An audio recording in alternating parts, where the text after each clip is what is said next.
Bueno, pues ahora sí, ya estamos grabando. Bienvenidos. Muchísimas gracias por la asistencia a todos ustedes, pues siendo hoy martes 10 de agosto del 2021 a las 6:10 de la tarde, vamos a dar inicio al último espacio que tenemos del ciclo de encuentros juntos en tu proyecto de vida, con la propia temática de autorregulación del aprendizaje para la vida. Con este evento pues damos cierre para este periodo, a este ciclo de encuentros, a este apoyo que también hemos querido realizar con nuestros estudiantes y también con otras personas que no son estudiantes pero que están interesadas en conocer un poquito más sobre esas herramientas, sobre esas estrategias que nos pueden ayudar un poquito a todos a gestionar mejor lo que se viene llamando, lo que se llama un proyecto de vida. En este caso, la temática pues, que les traigo es sobre lo que se llama autorregulación del aprendizaje. Este es un fenómeno educativo, es un fenómeno que está orientado hacia el ámbito de la metacognición. Ahora hablaremos de ella, pero que en esta descripción, en este relato que vamos a tener, en esta exposición, vamos a ir viendo cómo tiene muchos puntos de fuga también para administrar y gestionar lo que estábamos llamando nuestro proyecto de vida. Por eso la charla se llama autorregulación del aprendizaje para la vida. Y también porque la vida, de alguna manera u otra, se enfoca en un aprendizaje continuo, ¿no? Evidentemente no todos los días, aunque nos parezca muchas veces, no todos los días son iguales y hay momentos en la vida pues que tenemos que tomar decisiones y hay momentos en la vida también en las que nosotros, pues de alguna manera, tenemos que buscarle un sentido a lo que vivimos y buscarle un sentido también como tal a nuestra existencia. Entonces, sean todos bienvenidos. Espero que sea un espacio pues aprovechable para ustedes, que puedan tener un aprendizaje valioso, que puedan salir también de este espacio diciendo, bueno, tengo herramientas para autorregular eso del aprendizaje y utilizarlo no solo en el ámbito educativo, que evidentemente es la primera opción, sino para ese otro ámbito mucho más importante que es la propia existencia, la propia vida. Entonces, les voy a pedir que estén muy atentos, muy activos, porque vamos a interactuar, les voy a preguntar. Necesitamos que también haya un diálogo, que no sea solo una exposición. Entonces, los necesito a todos muy atentos en el momento pues, que les indique cómo van a participar y cuándo van a participar. Vamos a iniciar un poco este recorrido, como dije al principio, pues enfocándonos propiamente en lo que es el ámbito educativo, con la realidad que tenemos también en estos momentos, pues en todo el sector educativo y a nivel general, a nivel global, con pues en este caso nuestra coyuntura de salud pública, lo que es la pandemia de la COVID-19 y en este caso pues la afectación, ¿no? Ahí tienen una serie de cifras desde la UNESCO, con los millones de niños y jóvenes de 119 países que se han visto afectados.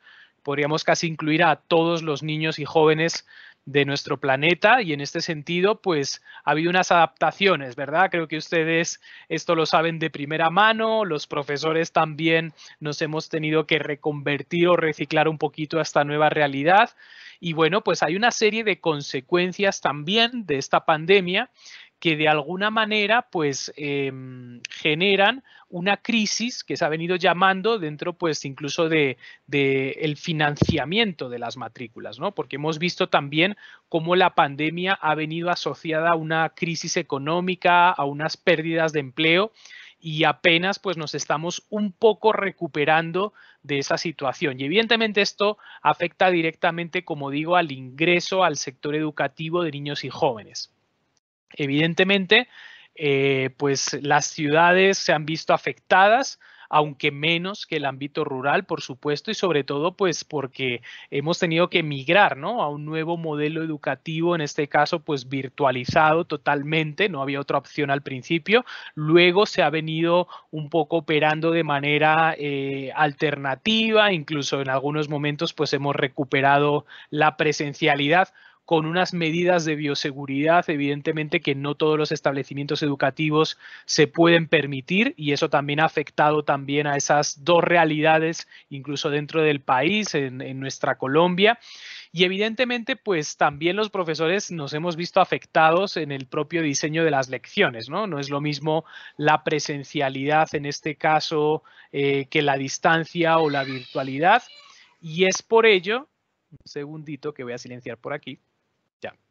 Es por ello que realmente pues la pandemia ha tenido unos efectos realmente fuertes que los aterrizo, y aquí es donde empezamos a conectar un poquito con la temática, en lo que se ha venido llamando ese rol de trabajo autónomo, ¿no? Es evidente que la pandemia y las nuevas modalidades, bueno, no tan nuevas modalidades, ¿no? Porque ya venían existiendo, pero que, digamos, se han extendido a todo el sector educativo, como veníamos diciendo, genera, en este caso, pues que el estudiante tenga que tener un rol de trabajo muy autónomo. Va a depender su aprendizaje de las capacidades que esa persona tenga para generar la proactividad que requiere un trabajo autónomo. Ustedes, por ejemplo, muchos de ustedes lo habrán podido ver en nuestro propio curso de proyecto de vida, porque pues exige un nivel de trabajo autónomo muy alto. Es un curso virtualizado 100%, donde el contenido ya está alojado en el aula virtual Moodle, las actividades ya se encuentran ahí, y el papel del docente cambia muchísimo de ser directamente un profesor tradicional, magistral, que traslada el conocimiento, a un papel o un rol de gestor del conocimiento, ¿no? Donde realmente nosotros procuramos que el estudiante entienda las actividades, ayudamos al estudiante a resolver esas dudas, pero que la gran responsabilidad, y es aquí donde ya me centro un poco en la temática, recae en ese papel protagónico del estudiante y de su trabajo autónomo. Es por ello que surge pues una gran pregunta, que es, ante este panorama que tenemos actualmente, pues realmente qué podemos hacer como estudiantes, ¿no? Aparte de todas las dificultades que les acabo de comentar, ya centrándonos un poquito en ese trabajo autónomo, cómo nosotros podemos ser conscientes pues de esa responsabilidad que tenemos como estudiante, de esa proactividad y ese quehacer que tenemos que desempeñar, de esos, yo diría incluso procesos de curiosidad, porque por ahí es que empieza el trabajo autónomo como tal, y que bueno, aquí traslado, y aquí van a participar un poquito ustedes, para que nos cuenten un poco cómo han percibido pues estos cambios, si por ejemplo son estudiantes que ingresan nuevos a una metodología a distancia, pero que ha sido virtualizada también por la coyuntura de salud que tenemos. ¿Cómo ustedes perciben ese trabajo autónomo y esa responsabilidad de la que estábamos hablando en la anterior diapositiva?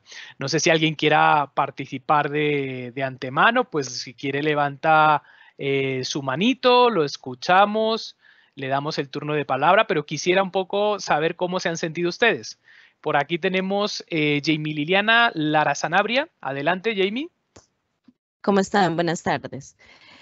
Pues yo sinceramente, ante ese panorama me he sentido a veces como muy presionada porque, lo confieso, yo hace 20 años no estudiaba. Entonces, me he sentido como a veces muy presionada, pero yo ya venía como de una temática de hacer como procesos por el SENA, de cursos, que todos son virtuales. Entonces, la primer ingreso con las clases fue un choque, pero no fue tan difícil. Pero sí ha sido como un poco complejo. Sí me he sentido a veces como un poco abrumada, pero lo he sabido manejar. Ya me estoy acostumbrando. Bueno, yo creo que esa es una decisión mucho más común de lo que creemos entre nuestros estudiantes. Evidentemente, la metodología de una metodología a distancia tradicional permite a nuestros estudiantes pues tener a veces esas segundas oportunidades, ¿no? En cuanto a la formación, en cuanto al regresar a estudiar, y es una decisión muy importante, ¿no? Porque ahora hablaremos también de las decisiones y de las metas, ¿sí? Yo les hablaba de que esto puede tener un cariz un poquito desde la educación, ¿no? Desde la pedagogía, pero vamos a ver enseguida cómo conecta con esas decisiones también de vida. Y eso, por ejemplo, que tú nos comentas, pues también fue una decisión de vida, ¿sí? Y evidentemente, seguramente has sentido también esa responsabilidad fuerte que la propia distancia, de alguna manera, pues ejerce sobre los estudiantes. Un poquito distinto de la presencialidad. No digo que en la presencialidad el estudiante no tenga responsabilidades, porque sería incierto, pero sí es verdad que la distancia obliga más a esa responsabilidad, ¿no? Ya no nos sirve solo estar sentados en clase presencialmente y escuchar al profesor, sino realmente pues es un esquema de actividades, es un esquema de procesos e incluso dentro de la distancia podemos ver diferencias entre la distancia tradicional y la propia virtualidad, que es parte, como digo, de estos cursos transversales, proyecto de vida, aprendizaje autónomo, gestión básica de la información, que, como ustedes han podido ver, tienen todo el contenido ya en el aula. Y lo que se le está diciendo al estudiante es, venga, arranque, póngase a leer, póngase a revisar, póngase a indagar, realice los procesos que le está solicitando el aula y luego veremos las evidencias que usted me entrega para poder evaluar el aprendizaje que esperamos que también usted vaya un poco recabando, ¿no? Entonces ese es un poco como el paradigma en el que nos encontramos. Muchas gracias, Jamie. No sé si alguien más quiera participar, quiera comentarnos un poquito su experiencia y cómo se ha sentido ante esa responsabilidad de la propia metodología a distancia o virtual en la que nos encontramos. No sé si alguien más quiera participar, quiera contarnos un poquito su experiencia.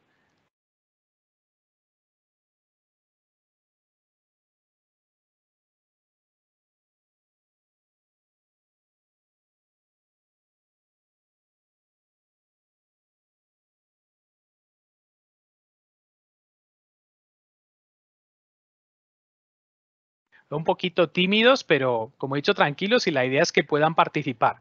Así que necesitamos que estén activos en la reunión para que podamos también tener un poco esa conexión dialógica que un poco pues se pretende también en este sentido. Por ahí veo una manito levantada de Enrique. Adelante, Enrique, te escuchamos.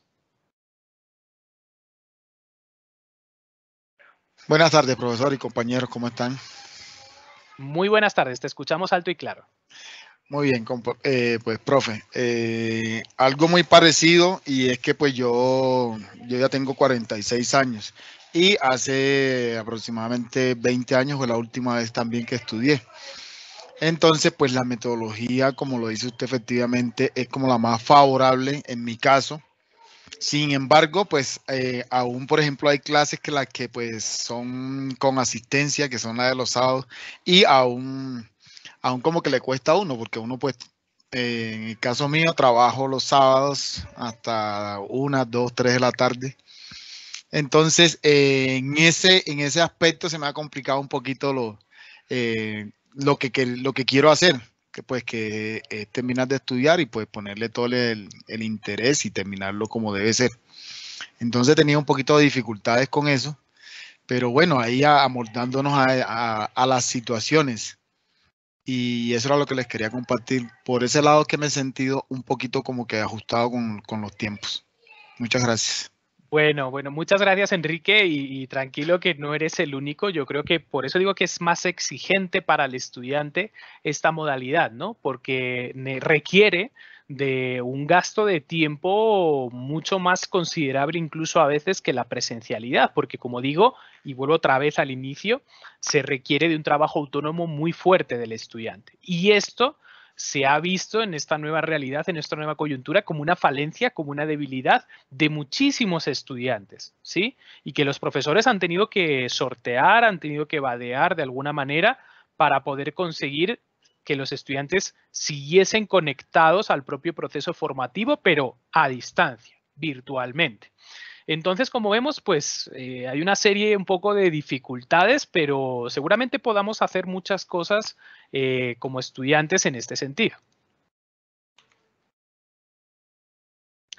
Aquí, por ejemplo, les comento también que seguramente ustedes pues hayan propuesto una serie de objetivos, ¿no? Para su proceso formativo, para su carrera, qué dificultades se pueden presentar durante el proceso de estudio para no alcanzar mis objetivos. Por aquí ya hemos visto algunas, ¿sí? Entonces, yo creo que son preguntas que nos hemos hecho un poco todos, sobre todo cuando tomamos grandes decisiones, ¿no? Y tenemos una serie de incertidumbres, ¿sí?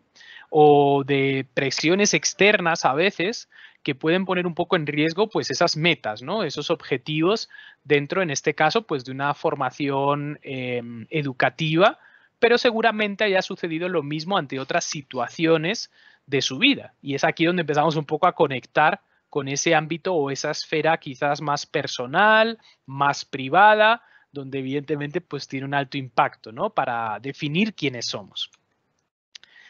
Por ello, pues vamos a explicar un poquito, en primer lugar, ese concepto que yo había dicho al principio, que suena un poquito raro, que es eso de la metacognición, ¿no? Y yo siempre pongo, pues, este meme, ¿no? Un poco para que lo entendamos, yo creo que lo resume muy bien, seguramente lo hayan visto por las redes, y entonces dice lo siguiente, dice, cuando prometes estudiar, pero se te pasa el año mirando memes, ¿no? Y uno aparece la figura mirándose al espejo y uno como que habla consigo mismo y se pregunta, pero, o sea, ¿por qué eres así?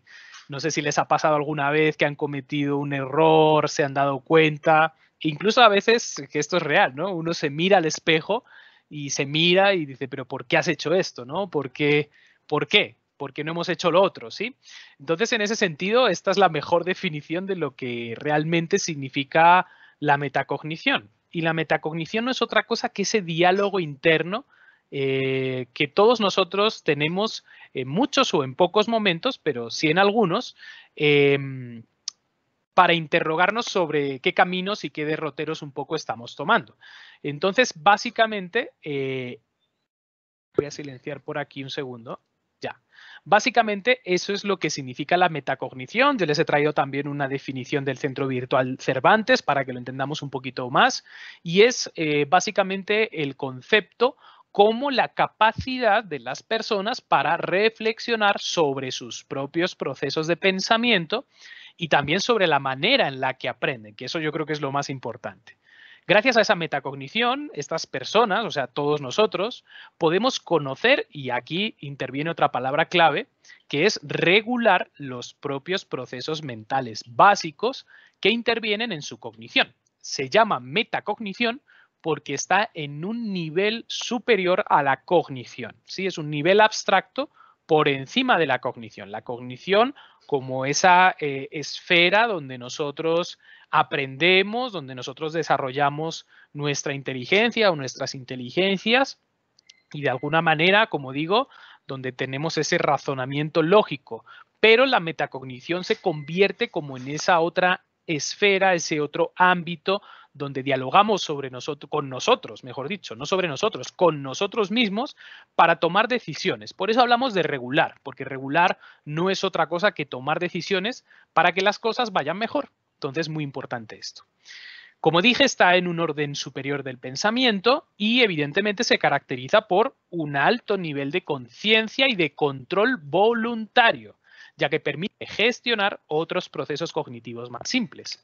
El conocimiento sobre la propia cognición implica que un individuo es capaz de tomar conciencia del funcionamiento de su manera de aprender y comprender por qué los resultados de una actividad han sido positivos o negativos.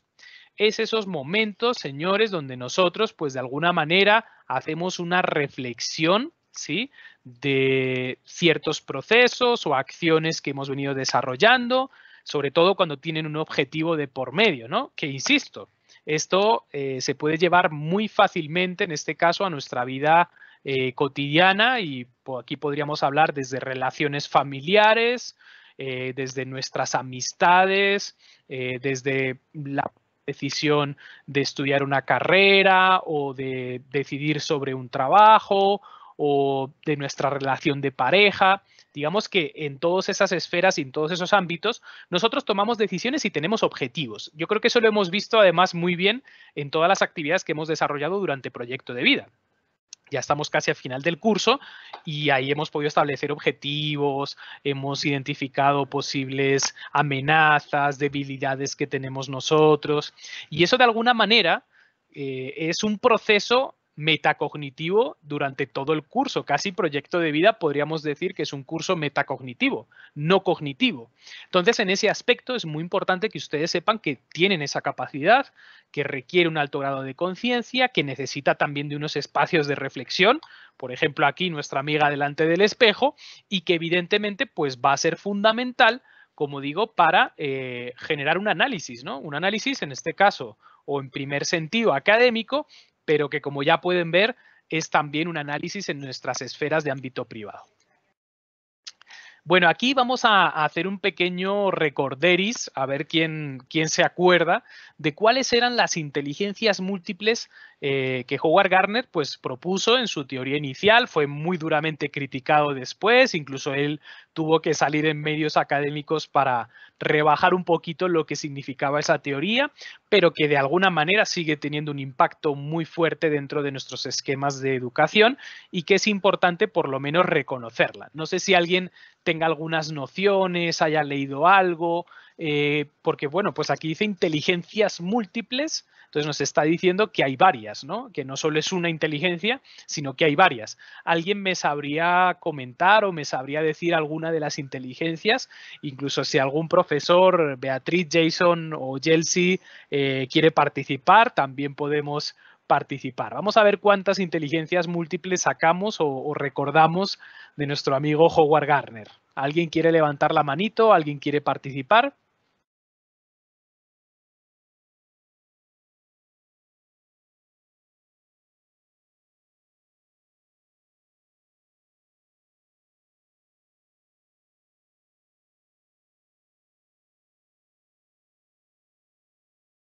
Bueno, por aquí estoy viendo en el chat que están diciendo ya, bien, bien, por aquí el chat están participando activamente. La musical o artística, nos dice Juan Pablo. Jamie nos dice, son 8 inteligencias. Bueno, ahí nos está dando un dato. Por aquí Daisy dice interpersonal. Jamie nos dice espacial, ya van saliendo algunas. Muy bien, muy interesante. ¿Alguno más? Daisy nos vuelve a decir la intrapersonal, que es muy parecida a la interpersonal, pero vamos a ver que cambian algunas cosas, no es lo mismo. La lingüística, evidentemente, muy bien, muy bien, muy bien. ¿Alguno más? Enrique, que tiene la manito levantada, no sé si querías participar.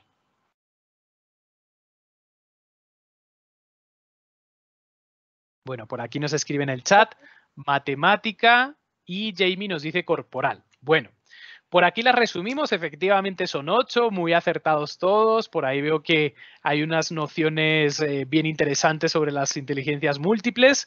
Y efectivamente, Howard Gardner pues, nos habla de la lingüística y de la lógico-matemática, que realmente son las dos grandes inteligencias en las que están centradas nuestros sistemas educativos. ¿Sí? El razonamiento lógico-matemático y la lingüística, comprensión lectora, evidentemente desarrollo de la expresividad oral, pero hay otras, ¿no? Como por ejemplo la musical, que también está en nuestros currículos, pero pues no tan fuerte como estas dos. La visual, que evidentemente no tenemos agendado directamente en nuestros currículos. La cinestésica, que tiene que ver mucho con la corporalidad, y ahí es donde tenemos pues nuestras esferas de educación física, que evidentemente pues son parte también de ese desarrollo cinestésico, no lo es todo. Por ejemplo, el tema, por ejemplo, del baile, ¿no? De la recreación, pues tiene que ver también mucho con la cinestésica. Y tenemos otras dos que por aquí enunciaron y que son las más importantes, o las que nos vamos a centrar un poquito, que son la interpersonal y la intrapersonal. Tendríamos una octava que es la naturalista, la que tiene que ver con esa inteligencia sobre el medio ambiente y la naturaleza, pero nos vamos a fijar sobre todo en la interpersonal y la intrapersonal. ¿Cuál es la diferencia entre las dos? Inter significa hacia afuera, ¿sí? Entonces, interpersonal es nuestra capacidad de relación y desarrollo con los demás, ¿sí? Y la intrapersonal, intra hacia adentro, es la que tiene que ver con nosotros mismos. Entonces, fíjense dónde la metacognición se ubica en esa esfera, en ese plano intrapersonal y cómo se convierte también de alguna manera en una inteligencia, ¿no? O sea, tenemos que aprender a dialogar con nosotros mismos y a ser conscientes, ¿no? Lo mismo y están al mismo nivel o altura que la lingüística, lógico-matemática, cinestésica, que también tiene que ver mucho con el deporte, la musical, evidentemente, que tiene que ver con lo artístico, la visual también, que tiene que ver con todo lo geoespacial y, evidentemente, pues la naturalista. No son ni más ni menos, sino que son otras distintas y que, evidentemente, pues tienen una gran importancia en nuestras vidas y que lastimosamente el sistema educativo pues muchas veces las margina y son tan importantes como la lingüística y la lógico-matemática. Entonces, bueno, aquí hemos recordado esa teoría de las inteligencias múltiples y ya eso pues lo vamos a aterrizar como tal al propio concepto de autorregulación del aprendizaje, ¿no? Que vamos a ver que tiene unos elementos casi prácticamente iguales a esa metacognición de la que hablábamos al principio, ¿no? Muy orientada a los procesos de aprendizaje en cualquier proceso formativo, como digo, pero que evidentemente pues van a ver que también tiene su relación con nuestra vida cotidiana. Entonces aquí el equipo, por ejemplo, de Rosario nos define la autorregulación del aprendizaje como un proceso activo. Entonces, primera característica, tiene que ser activo, no puede ser pasivo.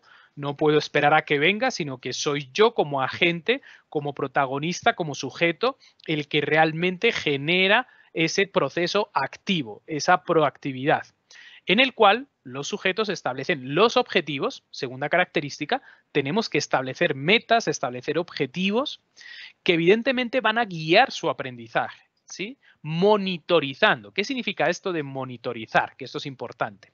Es el proceso a través del cual cada persona hace ese balance, va haciendo un acompañamiento, un seguimiento de esa acción, de esa ejecución, de ese proyecto, de ese objetivo. Entonces, como ven, es activo. Hay una monitorización por parte del sujeto, regulando, o sea, tomando decisiones y controlando sus cogniciones, motivación y comportamiento con la intención de alcanzar esos objetivos.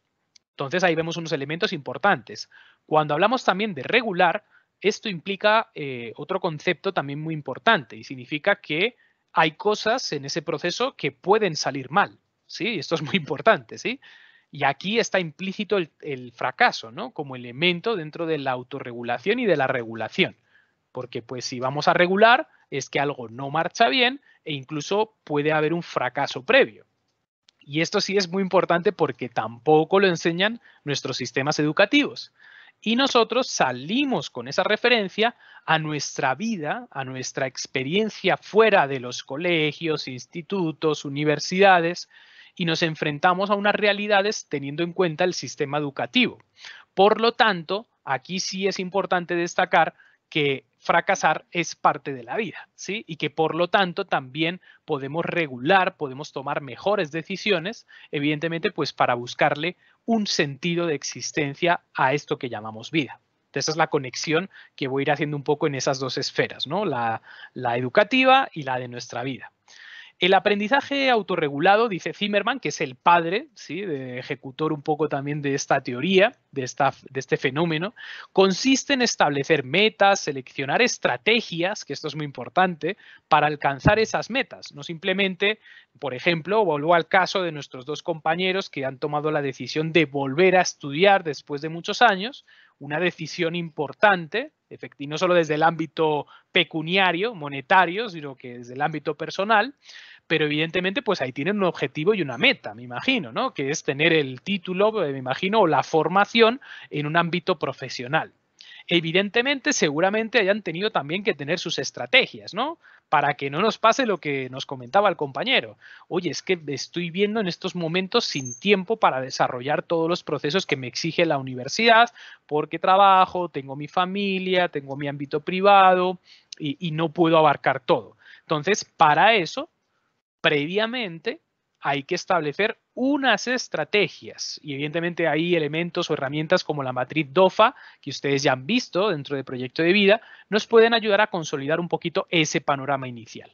Evidentemente tiene que haber una gestión del monitoreo, que es lo que han hecho también los compañeros cuando han participado. Esa parte, eso ha sido un monitoreo de cómo van, ¿sí? Sobre ese progreso. Y, muy importante, volvemos a la regulación, volvemos a también esas partes de error o de fracaso, reestructurar si no se cumplen las metas, aprender de los errores para poder avanzar, aprovechando el tiempo de manera eficiente, autoevaluando los métodos seleccionados y adaptando métodos futuros basados en lo que se aprendió en esta ocasión. Es un área de conocimiento, en este caso, pues inicia estos estudios en los años 80, un poco como curiosidad les digo, porque previamente, pues la inteligencia no respondía al rendimiento académico de los estudiantes. ¿Qué significaba eso? Estábamos en la época de los famosos test de inteligencia, del coeficiente intelectual, donde se seleccionaban a los más, entre comillas, inteligentes, pero que no era una premisa o una correlación con el rendimiento académico. Uno podía ser o tener un CI muy alto, ¿sí? Pero no tener un buen rendimiento académico. Entonces eso no respondía tampoco a las necesidades del sector educativo. Por lo tanto, se empiezan a explorar estas otras áreas, como por ejemplo la capacidad de los estudiantes para autorregular su aprendizaje. Peñalosa Castro, Landa Durán y Vega Valero nos dicen que el aprendizaje autorregulado se define como una autonomía que implica que una actitud activa por parte del alumno hacia la adquisición de conocimientos a partir de una serie de habilidades que permitan dicha adquisición. Esta es un poquito más simple, me gustaban un poquito más las otras definiciones, pero esto nos orienta también mucho sobre lo que significa este aspecto metacognitivo. Y también añadir que la famosa American Psychological Association, la famosa APA, de la cual tenemos nuestras normas APA, introdujo dentro de un estudio que realizaron sobre los 20 principios psicológicos más importantes para la nueva educación, este fenómeno metacognitivo de la autorregulación del aprendizaje como principio número 7. Entonces, como pueden ver, dentro del ámbito psicopedagógico, la autorregulación del aprendizaje es un elemento principal para cualquier estudiante. Pero más allá de eso, es que si el estudiante aprende a autorregular su aprendizaje, esas habilidades no van a quedar solo para la esfera y el ámbito académico, sino que le van a servir también para otros ámbitos más personales. Y aquí destacaba pues una pregunta, ¿no? ¿Se puede enseñar sobre autorregular del aprendizaje? No sé qué piensan, compañeros. Voy a abrir otra vez micrófonos. ¿Alguien quiere participar? O por el chat también pueden escribir. ¿Ustedes piensan que se puede enseñar sobre autorregular el aprendizaje? ¿Qué opinan de esta pregunta? ¿Creen que sí se puede o que no se puede? Y sobre todo, ¿por qué, no? ¿Por qué creen que sí o que no se puede enseñar autorregulación del aprendizaje? ¿Cómo lo ven? ¿Qué opinan? ¿Qué piensan, compañeros?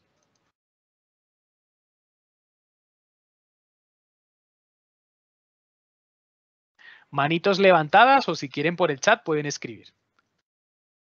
Yo, profe Francisco. Adelante. Buenas noches. Adelante, profe. Gracias, compañeros. Bueno, yo creo que podemos enseñar, pero también podemos aprender, ¿no? Creo que genera un proceso de autoaprendizaje dentro de esa autorregulación, ¿cierto? Como individuos, todo el tiempo estamos aprendiendo. Entonces, como todo el tiempo estamos aprendiendo y generando nuevos espacios dentro de nuestra de citar, pero también se puede autoaprender. Bueno, es una interesante reflexión. La pregunta es ambigua, ¿sí? Evidentemente, pues, ¿se puede enseñar sobre autorregulación del aprendizaje? Pues se puede enseñar, ¿no? Casi es lo que estoy haciendo yo aquí hoy, ¿sí? Pero lo más importante es aprender, ¿sí? Es que la persona sea capaz de generar esos procesos internos, porque yo no puedo darte a ti de la mano, mire, ahí tiene la autorregulación del aprendizaje, manéjela, utilícela, si la persona no quiere, ¿sí? Entonces siempre va a ser un fenómeno que parte desde lo más profundo del ser, en este caso desde la conciencia, para empezar a cambiar ciertas cosas que no están yendo bien, que finalmente es lo que nos dice un poquito también esta teoría, ¿no? Entonces, bueno, es una pregunta un poquito ambigua, pero pues necesaria, ¿no? En este caso, pues Zimmerman otra vez nos dice que eso de la autorregulación del aprendizaje no solo es un conocimiento detallado de una habilidad, ¿no? Sino que involucra otros procesos como la autoconciencia, la automotivación, que es muy importante, ¿no? Nosotros tenemos motivación intrínseca y motivación extrínseca. La extrínseca la tenemos clara, ¿no? Porque es la que más nos gusta y la que nos apoya, ¿no? En muchos procesos y decisiones, ¿no? No sé, estás a punto de tomar una decisión si sigues con tu pareja o si rompes con tu pareja, pues ahí va a estar también el factor externo de los amigos que nos van a motivar o no para tomar esa decisión, ¿no? Pero la más importante es la de la autoconciencia, ¿no? La decisión que internamente, finalmente, tomamos nosotros a motu propio, ¿no? Que se dice también.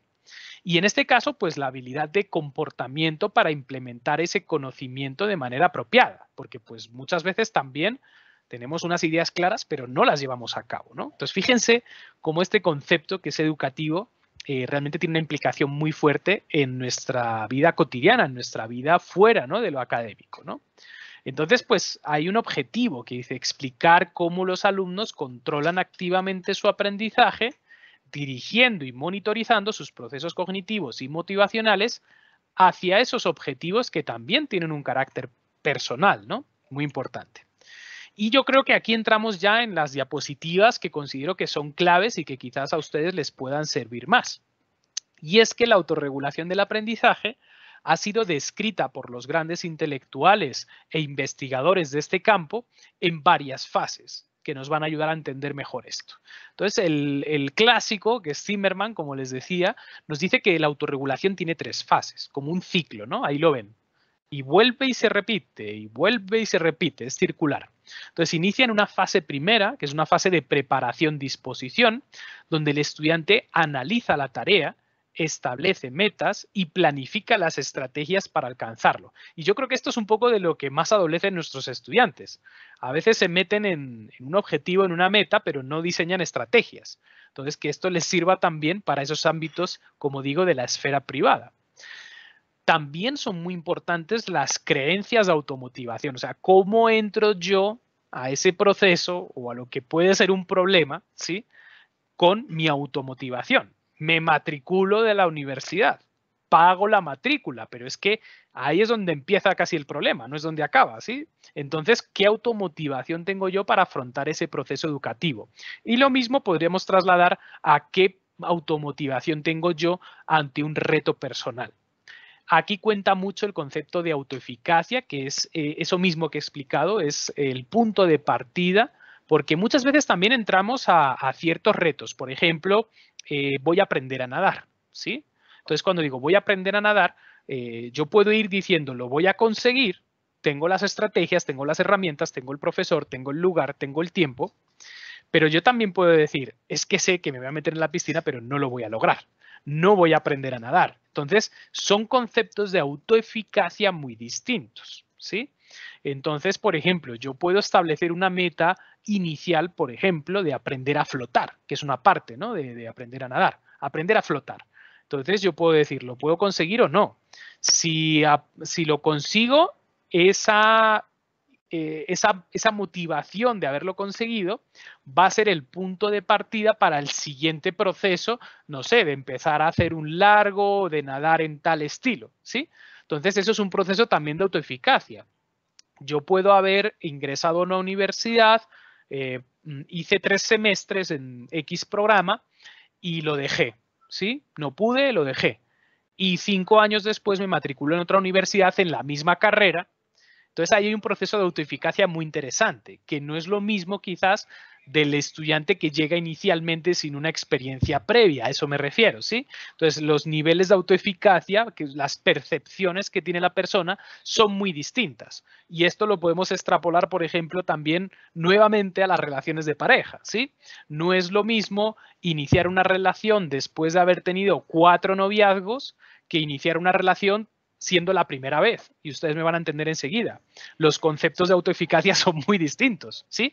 Con sus pros y sus contras. No digo que sea mejor ni peor, son distintos. Entonces, evidentemente, eso impacta determinantemente en lo que es propiamente, pues, esa metacognición. Expectativas de resultados, intereses intrínsecos, qué valor tiene ese objetivo, ¿sí? Porque, pues, no es lo mismo que estudiar una carrera sea una tercera meta que sí es la primera y la más importante. Evidentemente, ese valor es muy distinto y evidentemente los resultados pues probablemente también sean distintos, pueden ser distintos. Y por último, la orientación a esas metas de aprendizaje. Una vez que tenemos esa fase de disposición, preparación, pasaríamos a una de desempeño. Es la de monitoreo, es la de autocontrol. ¿Qué percepción, qué imaginería tenemos? ¿Qué autoinstrucciones nos damos? ¿Sí? Porque nos damos autoinstrucciones también. ¿Dónde focalizamos nuestra atención? Y sobre todo, ¿qué estrategias estamos utilizando orientadas a la consecución de esa tarea? Como digo, vamos a tener unos elementos de autoobservación, incluso de autorregistro. ¿Por qué hablamos de autorregistro? Porque a veces incluso tenemos diarios, tenemos bitácoras, ¿sí? ¿Quién no ha tenido un diario? ¿No? Yo lo tenía cuando era joven, ¿sí? Donde uno iba apuntando el día a día de lo que pasaba, de lo que había sido, ¿sí? Eso es un autorregistro, nunca mejor dicho. E incluso a veces tenemos autoexperimentos.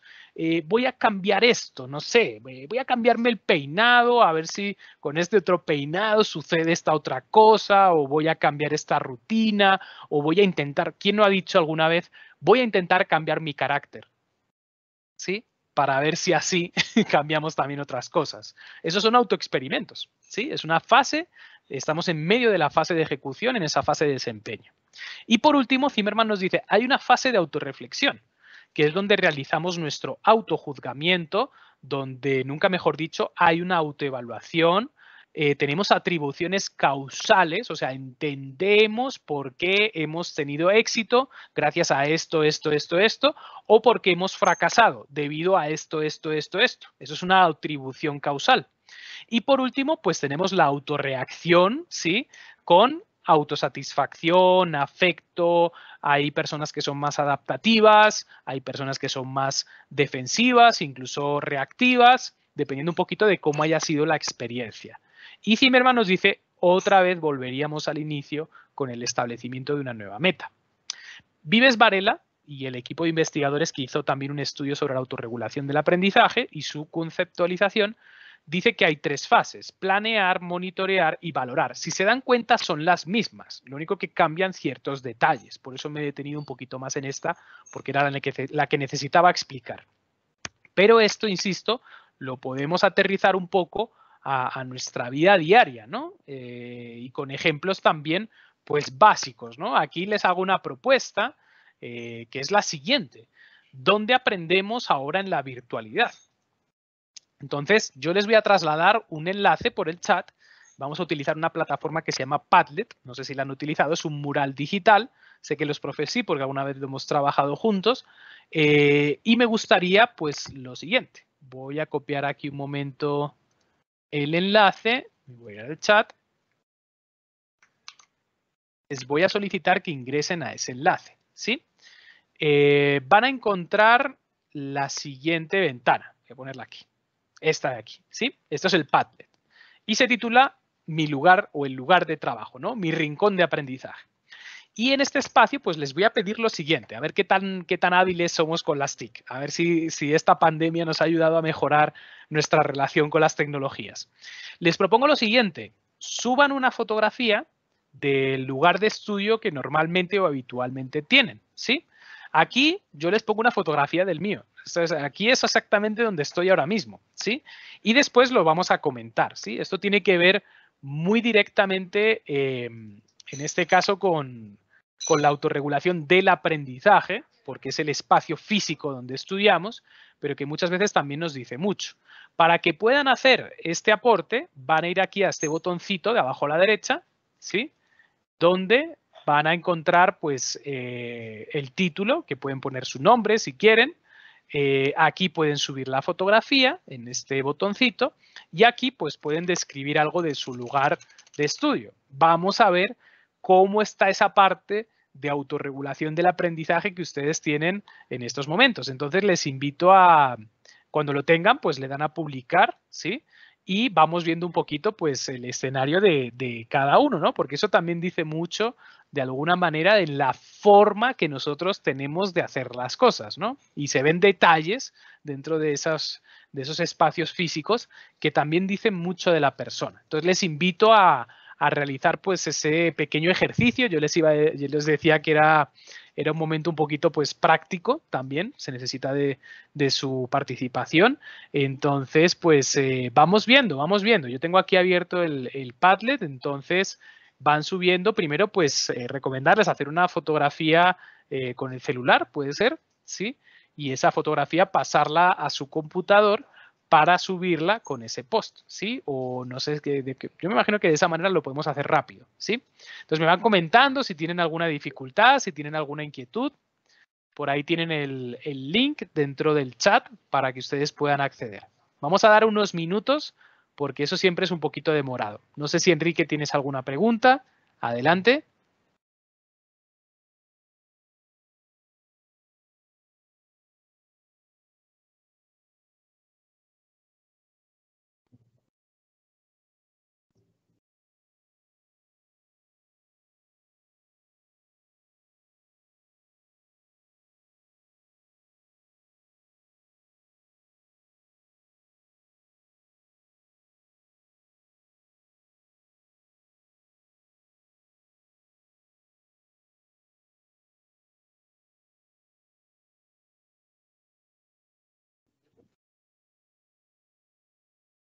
Ponerá en el desorden. Tranquila, porque yo creo que un poco más desordenado que lo que tengo yo aquí en la fotografía no es problema. Por aquí voy a presentar para que puedan ver. Aquí, por ejemplo, ya hay un compañero que nos ha subido, una compañera que nos ha subido su imagen. Esa soy yo. No coloqué mi nombre. Oh. No, tranquila, tranquila. No hace falta. Lo importante es que podamos compartir un poquito todos.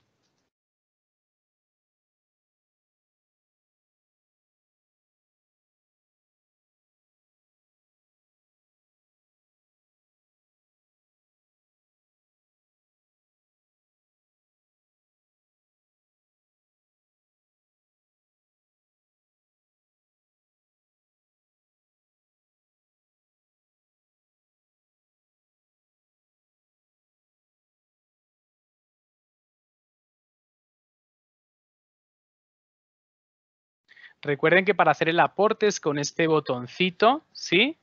O dice haz doble clic en cualquier lugar, arrastra archivos, pega contenidos del portapapeles o haz clic aquí para publicar.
Bueno, por aquí otro compañero, vamos a moverlo para que se pueda ver. Aquí nos presenta un espacio muy diáfano con lo justo, su mesita, su computador. Por ahí creo que no sé si es un vasito. Sí, pues elementos pues que de alguna manera la pared, sí, totalmente blanca. Entonces, bueno, aquí esta es otra presentación de otra fotografía donde podemos ver pues creo que una mesita también pequeña, aquí en un pequeño rincón, creo que de una habitación. Bueno, eso también es importante, sí, todo lo que rodea un poco pues a ese acto, ¿no? De enseñanza-aprendizaje y sobre todo pues esta otra parte, ¿no? Que es la del aprendizaje y la que muchas veces nosotros como docentes pues obviamos, ¿no? Y que es importante pues también de alguna manera tener en cuenta. No sé si alguien más va a participar o está en el proceso, nos avisan aquí por el chat para continuar o esperar un poquito todavía al resto de compañeros.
Bueno, por aquí otro compañero, otra compañera nos presenta también su lugar de estudio, aunque no sé si nos comenta un poquito, creo ver, no sé si es una mesa de trabajo o está en el ámbito de hogar o está en un escenario laboral, que puede ser también.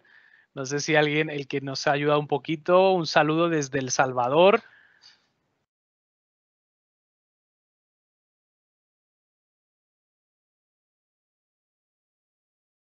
Hola, buenas tardes. Sí, yo soy la que puse eso. Un saludo desde El Salvador. Sí, ese es Bueno, excelente, qué bueno. una Un gran parte saludo. de... Muchas gracias, un abrazo para todos. Ese es parte de mi espacio laboral. Actualmente estoy desde la oficina, así que procuré tomarles un pedacito para que vean que los estoy viendo. Les capturé la pantalla donde se ven ustedes. Bueno, fíjense que no hemos salido ninguno en las fotografías, ¿sí? Exacto. Pero es un proceso para humanizar un poquito más esta relación digital, vamos a hablar de ella, ¿sí? Entonces, fíjense cómo las tecnologías también, si las utilizamos bien, nos pueden acercar un poquito más al otro, ¿no? Por aquí veo que hay otro compañero o compañera que también nos presenta, en este caso, pues creo ver su computador, pero veo que tiene también unos apuntes ahí, unos libros, bien interesante también el espacio y que tiene una importancia pues bastante fuerte, más de lo que creemos, propiamente en lo que son los procesos de autorregulación del aprendizaje, ¿no? Entonces el espacio, esto ya desde un punto de vista más específico, más disciplinar, siempre va a tener una importancia pues muy alta. De hecho, aquí nuestra compañera pues seguramente nos lo va a decir también, pero incluso en las empresas, en los institutos, universidades donde nosotros trabajamos muchas horas, siempre desde talento humano se nos pide tener un orden, tener pocos elementos en la mesa, que haya espacio, tener un poquito pues todo colocado, guardar nuestras cosas de valor siempre para hacer también un espacio un poco más amigable, ¿no? Yo soy de los que vivo en orden dentro de mi desorden, ¿sí? Pero siempre nos piden que el espacio de trabajo pues tenga de alguna manera esos elementos que nos hagan en cualquier momento pues poder tomar notas, como aquí la compañera y el compañero que nos muestran la foto, etcétera, etcétera. Creo que vamos a cerrar un poquito aquí este espacio para poder proseguir, pero pues era una dinámica que quería tener con ustedes porque me parecía muy valiosa y también nos acerca un poquito más, ¿no? Dentro de lo que es una sesión virtual propiamente. Entonces, proseguimos. Hay otros modelos, compañeros, hay otros escenarios que explican la autorregulación del aprendizaje, como por ejemplo el modelo de Pintrick, que está orientado, porque cada uno tiene sus especificidades, en el ámbito motivacional. Sí, eso es muy importante, ¿no? Entonces, dentro de ese proceso que veíamos anteriormente, teníamos también, aquí vemos unas fases, en este caso, pues con juicios de eficacia, monitoreo de la motivación, administración de la motivación y también las reacciones afectivas, ¿no? Eso es un poco como la novedad que propone Pintrick. Y también otro trabajo muy interesante de Wynn y Hodwin que integran la parte externa al proceso, ¿sí? O sea, la retroalimentación externa juega un papel importante dentro de la autorregulación del aprendizaje y el propio ambiente de la tarea pues también es importante, ¿no? Y fíjense que aquí hablan de medios de comunicación, actividades de ejercitación, información textual e incluso de alguna manera aquí también entraría ese ejercicio que hemos hecho hace poco, ¿no? Entonces, muy interesante también estos otros elementos dentro del proceso que evidentemente pues dan una explicación también más amplia propiamente a lo que es la autorregulación del aprendizaje. Por lo tanto, pues digamos que en el escenario educativo se traslada un poco ese rol o ese protagonismo de nuestra área de conocimiento desde las metodologías, el rol docente, esa formación del docente, esas TIC, el propio sistema de evaluación,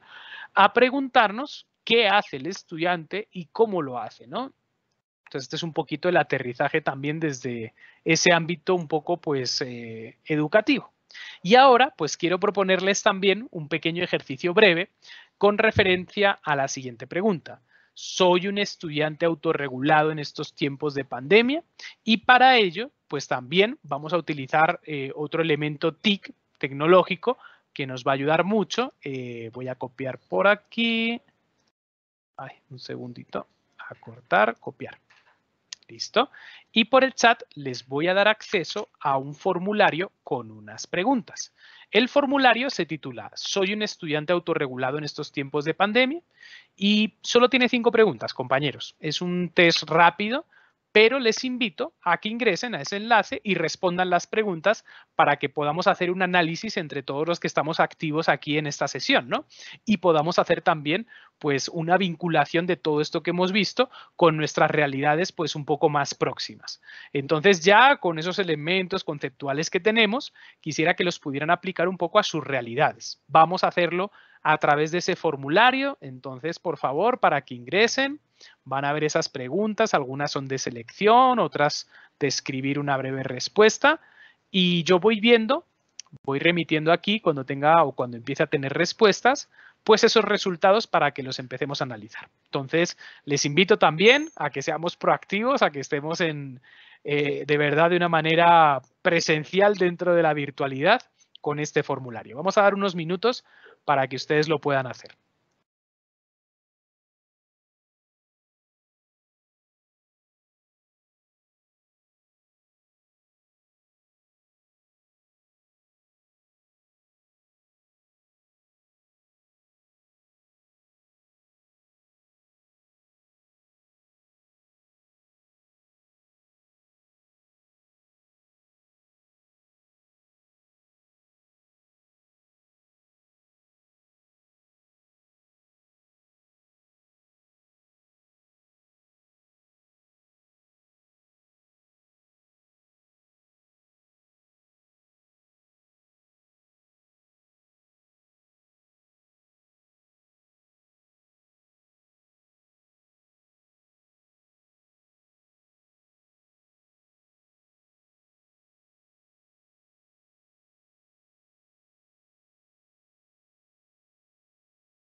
Bueno, ya tenemos 2 respuestas.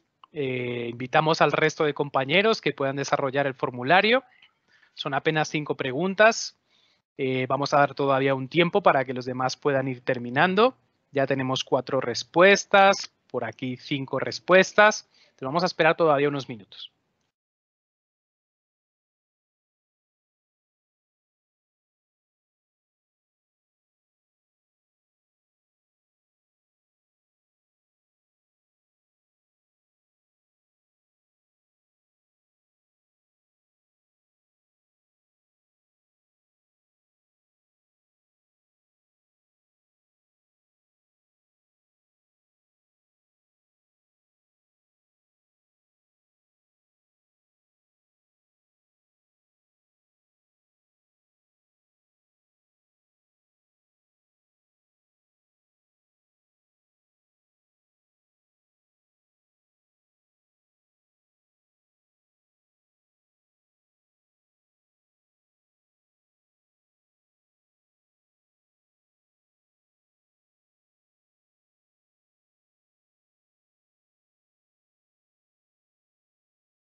Bueno, ya tenemos 8 respuestas. Vamos a ir ya casi dando cierre al registro de participantes. Entonces, recuerden, en el chat tienen el enlace para entrar al Google Forms y dejar sus respuestas para ese breve análisis que vamos a hacer en un momento.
Bueno, pues vamos a traer un poquito aquí las respuestas para hacer un breve análisis, ahí lo pueden ver.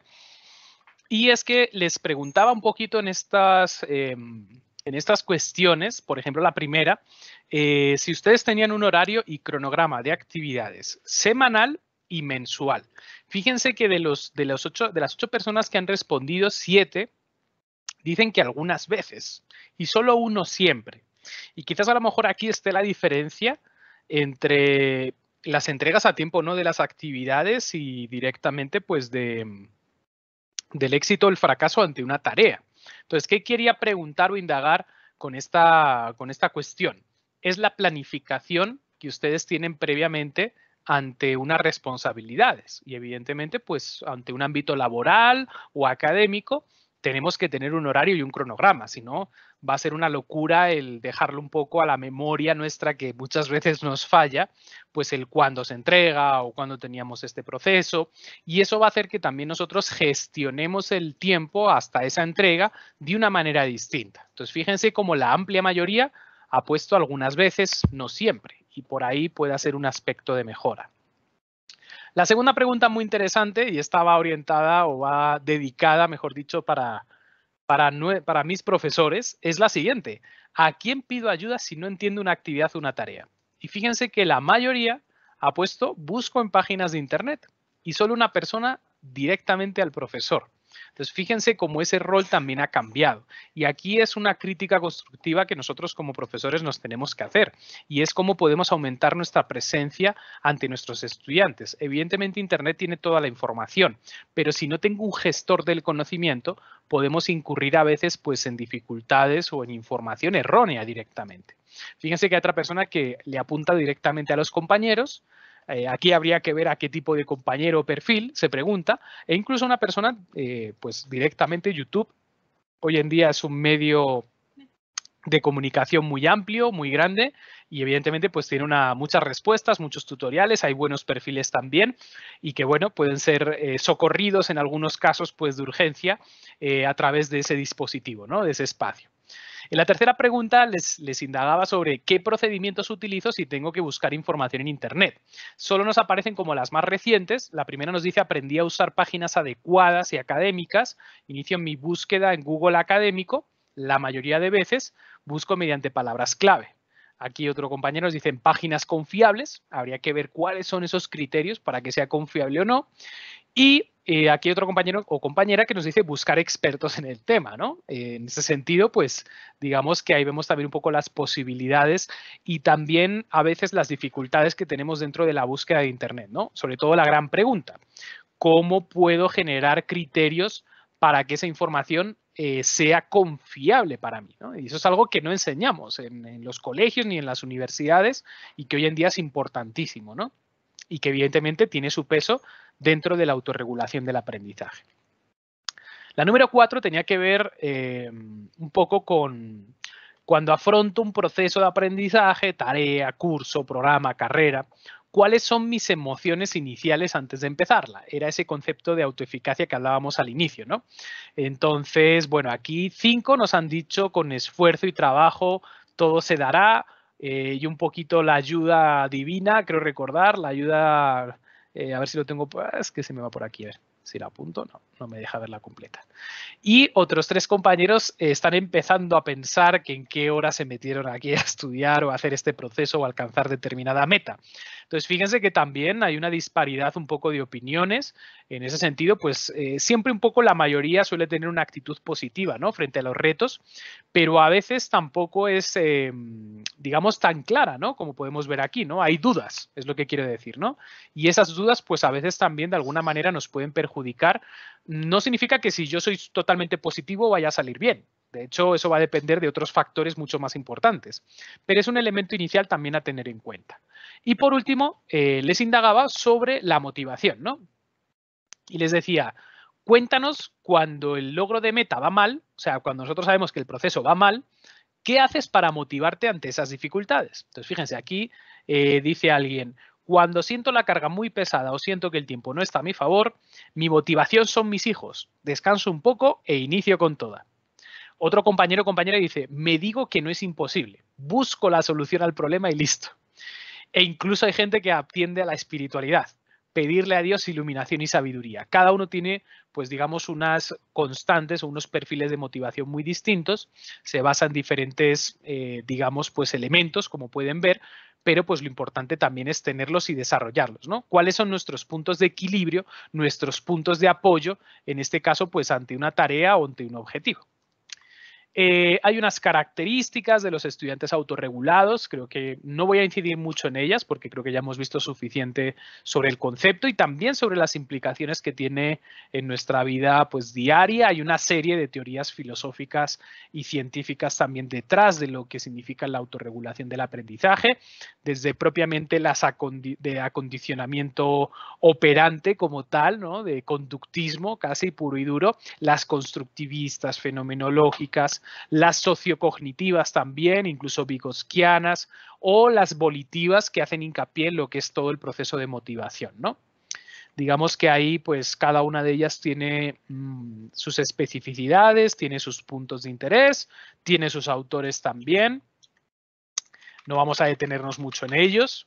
Y muy importante, pues que sepan que también se puede evaluar el grado de autorregulación del aprendizaje y algo parecido también podríamos desarrollar nosotros en este caso, pues en nuestra esfera de vida personal o vida privada, ¿no? Que llamamos o de relaciones también interpersonales. Entonces tampoco voy a detener mucho aquí. Hay unos estudios pues también muy recientes sobre este tema.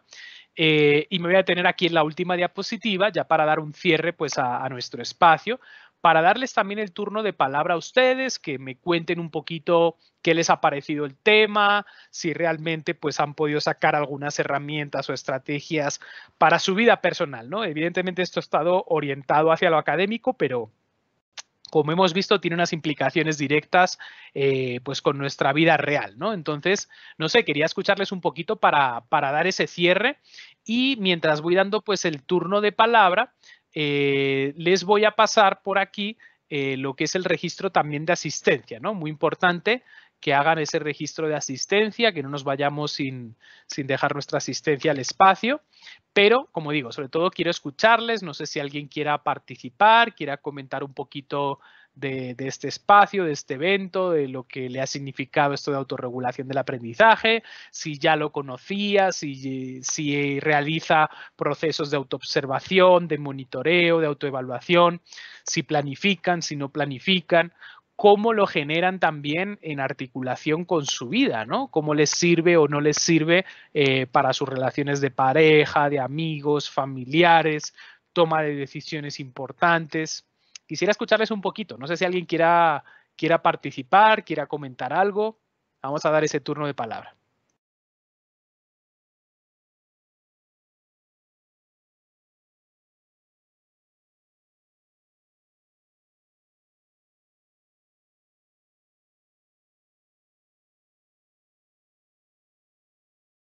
Adelante, Jamie. Como lo dije pues anteriormente, a mí sí me ha servido mucho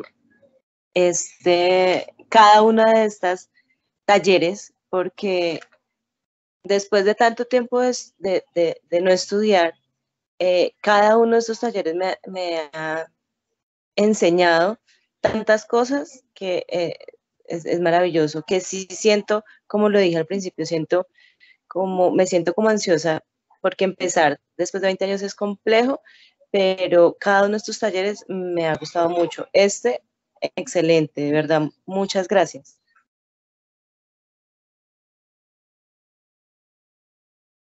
Bueno, muchas gracias por tus palabras, Jamie. No sé si algún compañero más quiere añadir algo, quiera comentar algo, les escuchamos.